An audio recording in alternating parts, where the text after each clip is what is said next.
2001ஆம் ஆண்டு புதுச்சேரியில் உள்ள தீயன் பாளையம் என்ற திம்ம நாயக்கன் பாளையத்தில் வசித்து வந்த மிகவும் ஏழ்மையான தம்பதிக்கு ஓர் அழகான ஆண் குழந்தை பிறந்தான்.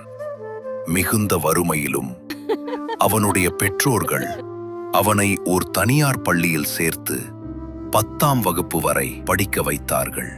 அவனுக்கோ சிறு வயதிலிருந்தே படிப்பின் மீது ஆர்வம் இன்மையாலும் குடும்ப வறுமை சூழல் காரணமாகவும் ஒரு சிறிய உணவகத்தில் தினக்கூலியாக வேலைக்கு சேர்ந்தான். பிறகு 2 ஆண்டு சமையல் கலை நிபுணர் பட்டய படிப்பில் சேர்ந்து பகுதி நேர வேலை செய்து கொண்டே படித்து முடித்தான்.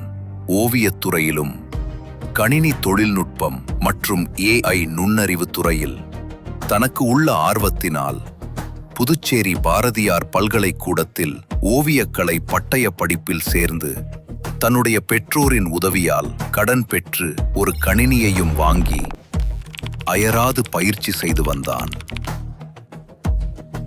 தன்னுடைய பட்டய படிப்பின் கடைசி வருட களப்பையில் கைக்காக இந்த காட்சி படத்தை உருவாக்கியிருக்கிறான். Just one last thing. This is technically not all.